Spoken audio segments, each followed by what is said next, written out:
Madam, Posani కృష్ణమూర్తిని arrest చేశారు కదా, ఇప్పుడు 1 by 1 జైలుకి అదే నర్సరావుపేట పోలీసులు తరలించారు. వైసీపీ వాళ్ళు అంటున్నారు ఇది అక్రమ అరెస్ట్ గా చూస్తున్నాము, కావాలని అక్రమ కేసులు పెట్టి వైసీపీకి సంబంధించిన అందరినీ అరెస్ట్ చేస్తున్నారు అనేసి అయితే వైసీపీ వాళ్ళు అంటారు.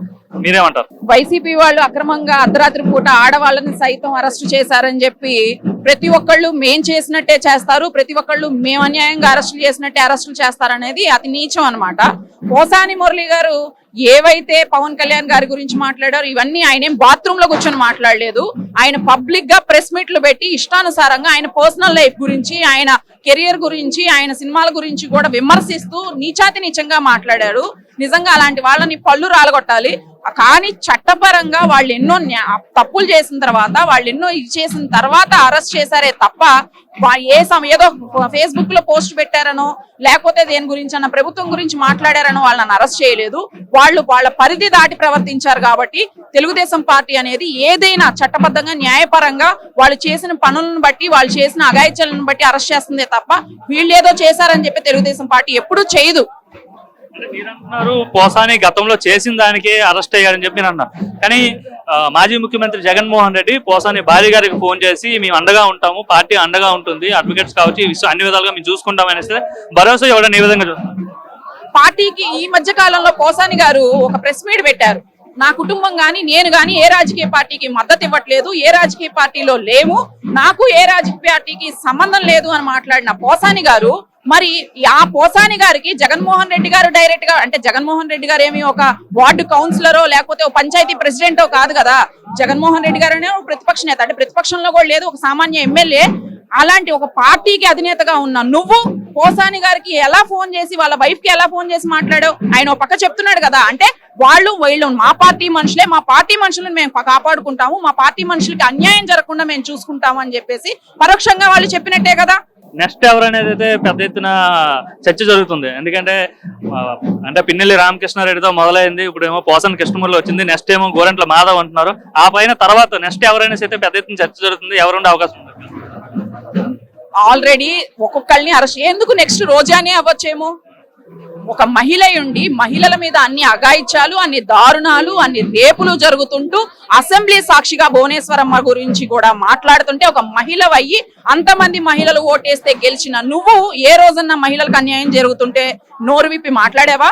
మహిళలకు ఏమన్నా న్యాయం చేసావా? మహిళల కోసం ఏమన్నా కృషి చేసావా? లేకపోతే మహిళలు ఈ రకంగా సంపాదించుకోవాలి, ఇది ఈ రకంగా పరిశ్రమలు తీసుకొచ్చారా?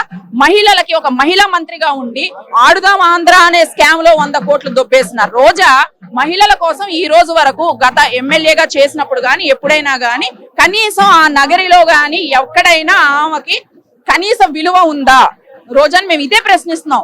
ఏ విలువ లేదు, ఏమీ లేదు. కాకపోతే ఆమె ఏంటంటే మీడియా ముందుకు అసలు ఏదండి అంటే ఆ జనాలు ఆమెను మర్చిపోతారేమోనని, జనాలు ఆమెను గుర్తించరేమోనని, ఏదన్నా జరగటం మంచి చీర కట్టుకొని లిప్స్టిక్ వేసుకొని వచ్చేసింది మీడియా ముందుకి, వచ్చేసేసి ఇష్టం వచ్చినట్టు మాట్లాడుతూ ఉంటది అనమాట. ఆ శ్యామల ఇష్టం వచ్చినట్టు మాట్లాడతారు. కనీసం మినిమం ఎథిక్స్ కూడా లేవు వీళ్ళకి. ఏం జరిగింది, ఏం మాట్లాడాలని కూడా తెలుసుకోరు. వీళ్ళు ఇష్టం ఏది జరిగినా చంద్రబాబు నాయుడు చేస్తాడు, లోకేష్ చేస్తాడు, తెలుగుదేశం పార్టీ చేసేసింది. ఎక్కడ పంది చచ్చిపోయినా కూడా ఆఖరికి చంద్రబాబు నాయుడు గారే చంపారు, లోకేష్ గారే రెడ్ బుక్ లోంచి తీసుకొచ్చి అరెస్ట్ చేశారు. విడుదల రజనీ గారికి కూడా అరెస్ట్ చేసే అవకాశం ఉందని చెప్పి అయితే ఒక పక్క న్యూస్ సర్క్యులేట్ అవుతుంది. దాన్ని ఎలా చూస్తారు? విడుదల రజనీ గారిని కూడా అరెస్ట్ చేస్తారా? విడుదల రజనీ గారు కాస్త అందంగా ఉందని అరెస్ట్ చేయకూడదు అండి. అంటే విడుదల రజనీ గారు కూడా మరి ఆ రకంగా మంత్రి అయ్యి ఉండి కూడా ఎన్నో దాచుకుంది.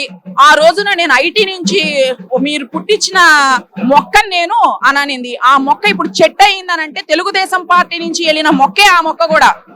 మరి ఆ రోజున తెలుగుదేశం పార్టీలో ఉన్నప్పుడు జగన్మోహన్ రెడ్డి గారిని ఎంత విమర్శించిందో తెలుసు. టీడీపీ నుంచి వైసీపీకి వెళ్ళిన తర్వాత పదవి కోసం, మినిస్టర్ పదవి కోసం, మంత్రి అవడం కోసం చంద్రబాబు నాయుడు గారిని కానీ, లోకేష్ గారిని కానీ, వాళ్ళ కుటుంబ సభ్యులను కానీ ఎంత నీచంగా దిగజార్చి మాట్లాడిందో కూడా ప్రతి ఒక్కరికి తెలుసు. ఇంకేంటండి, ఆమెను ఎందుకు అరెస్ట్ చేయకూడదు? ఆమె ఏం చేసింది? ప్రజా సమస్యల గురించి వేటిని పట్టించుకుంది? ఆమె ఎంతసేపటికి ఆస్తులు కూడా పెట్టుకొని నా అందాలు చూపించుకుంటూ, ఆమె ఫ్లెక్సీలు వేయించుకుంటూ సోషల్ మీడియాలో ఎంతసేపటికి నేనే వైరల్ అవ్వాలి అనుకుంది తప్ప ప్రజల సమస్యల గురించి కానీ, ప్రజల గురించి కానీ ఎక్కడైనా మాట్లాడిందా? ఎప్పుడు ప్రభుత్వాన్ని విమర్శించడం తప్పితే ప్రజలకు ఎక్కడైనా న్యాయం చేసిందా? మంత్రిగా ఆమె చేసిన ఒక పనిని చెప్పమనండి. మంత్రులుగా ఇంతమంది మంత్రులు ఉన్నప్పుడు ఒక కంపెనీని తీసుకొచ్చారా, ఒక పెట్టుబడి తీసుకొచ్చారా, ఆంధ్ర రాష్ట్రం మీద అప్పుల భారం మోపి ప్రజల జీవితాలని నాశనం చేసేసి మరొక బీహార్ గా తయారు చేసింది YCP party. Kodali Nani arrest ఎప్పుడైనా సైతే టీడీపీ కార్యకర్తలు పెద్ద ఎత్తున ఎదురు చూస్తున్నారు. కొడాలి నాని అరెస్టు అనేది ఏంటంటే అది దారుణంగా ఉండిద్దేమో అరెస్ట్ అనుకుంటున్నా నేను. ఎందుకు అని అంటే కొడాలి నాని గారు అన్నాడు, నా ఎంటుకు కూడా పీకలేదన్నాడు, మళ్ళీ ఏమో గుండు కొట్టించుకొని తిరుగుతున్నాడు. గుండుంటే ఎంటికి ఎలా పీకుతారా బాబు, అంతే కదా. కొడాలి నానికి మరి అంత భయం ఎందుకో, ఎంటుకు కూడా పీకలేడు, జుట్టు పట్టుకొని ఈడ్చుకెళ్తారు అనుకున్నాడో ఏమో. ఫస్ట్ ఆ గుట్కా మన్నవకుండా, గుట్కా లేకుండా ఒక ప్రెస్ మీట్ తడబడకుండా మాట్లాడమని చెప్పండి కొడాలి నానికి. కొడాలి నాని అరెస్ట్ చేస్తామని చెప్తున్నారు, కానీ అరెస్ట్ చేసిన ఏముంది, మహా అయితే 1 నెల 2 నెలలు 3 నెలలు జైల్లో పెడతారు, తర్వాత బయటకు వస్తాము, మళ్ళా ఎలక్షన్ వస్తే మేమే అధికారంలోకి వస్తాం, ఎవరిని కూడా వదిలిపెట్టే ప్రసక్తి లేదని చెప్పి అయితే కొడాలి నాని వార్నింగ్ ఇస్తున్నారు. జనాలు కూడా వాళ్ళని వదిలిపెట్టలేదు కాబట్టి ఇళ్లలో కూర్చోబెట్టారనమాట. మేము ఆ రోజున 30 ఏళ్లు మేమే అధికారంలో మాట్లాడుతున్నానన్న జగన్మోహన్ రెడ్డి కూడా ఆ రోజున మరి తాడేపల్లి కొంపల నుంచి బయటికి రాని జగన్మోహన్ రెడ్డి కూడా ఈ రోజు ప్రజలకు ఇబ్బంది వచ్చిందని, ప్రజలకు సమస్యలు వచ్చినాయని ఎందుకు బయటకు వస్తున్నాడు, ఎందుకు మాట్లాడుతున్నాడు? ఇప్పుడు జనాల్లో తిరిగిన జగన్మోహన్ రెడ్డి సీఎం గా ఉన్నప్పుడు ఎందుకు జనాల్లోకి రాలేదు, ఎందుకు జనాలతో ఎవరితో మాట్లాడలేదు? ఏ రోజున మాట్లాడా? ఎవరన్నా చూసారా? తాడేపల్లి కొంపలో పబ్జీ ఆడుకుంటూ చూసామే తప్పితే ఏ రోజన్నా జగన్మోహన్ రెడ్డి పరదాలు లేకుండా జనాల్లోకి వచ్చింది ఎవరైనా చూసారా? వీళ్ళు అంటున్నారు కదా, నెల అరెస్ట్ చేస్తారు, 2 నెలలు అరెస్ట్ చేస్తారు. 2 నెలలు అరెస్ట్ చేసినా ఏది అరెస్ట్ చేసినా నీ తాట తీసి నువ్వు ఎన్ని స్కాములు చేసావో, ఎంత దోచుకున్నావో అదంతా బయటకు తీసి మీ ప్రజలకు న్యాయం చేస్తదే గాని తెలుగుదేశం పార్టీ నీకంత భయభక్తులు లేకుండా నువ్వు నీ ఇష్టం వచ్చినట్టు విర్రవీగుతానంటే మాత్రం తెలుగుదేశం పార్టీ చూస్తూ ఊరుకోదు. మేడం పేరు? నా పేరు యార్లగడ్డ సుధారాణి అండి. మేము గుడివాడ నుంచి వచ్చాము. గుడివాడ అనగానే మొత్తం రాష్ట్ర వ్యాప్తంగా పరిచయం లేని పేరు. ఎలా ఉంది ఇప్పుడు అక్కడ ఉన్న ఎమ్మెల్యే కావచ్చు, ఇప్పుడు రాష్ట్ర ప్రభుత్వం కావచ్చు, ఎలా ఉంది పరిపాలన? పరిపాలన అయితే చాలా బాగుంది. 5 సంవత్సరాలు అయితే జగన్మోహన్ రెడ్డి ప్రభుత్వంలో ప్రజలు చాలా ఇబ్బంది పడ్డారు. ఇప్పుడు వ్యాపారస్తులు అవనివ్వండి, ఇండస్ట్రీలు అవనివ్వండి, ఎవరైనా సరే, ఇప్పుడు ఒక టాపీ వర్కర్ అయినా ఇసుక అక్రమ ఇసుక దందాలు ఇవన్నీ పనులు లేక చాలా మంది ఇబ్బంది పడ్డారు. ఇప్పుడు చంద్రబాబు నాయుడు గారి ప్రభుత్వంలో ప్రజలు చాలా హ్యాపీగా ఉన్నారు. మరి అలాగే ఇప్పుడు సూపర్ 6 పథకాలు చంద్రబాబు నాయుడు గారు పెట్టారు.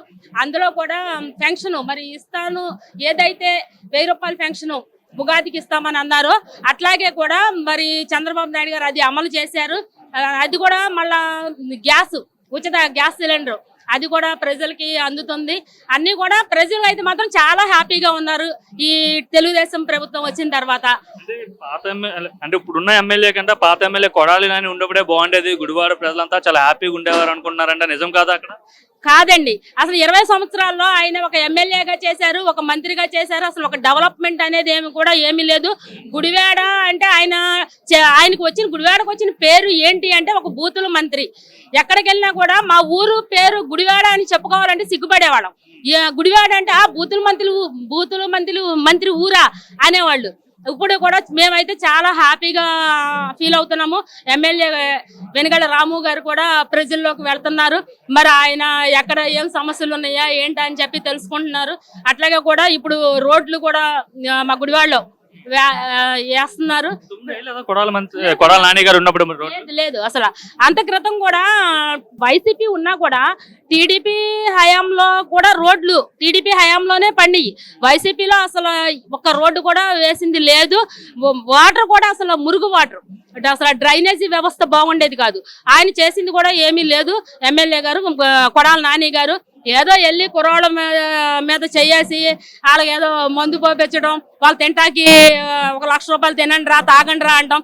ఇదే సంస్కృతి మా గుడివాడలో ఉంది. ఇప్పుడైతే అది లేదు. వెనుగళ్ల రాము గారు వచ్చిన తర్వాత గుడివాడ చాలా కొంచెం వర్కులు జరుగుతున్నాయి.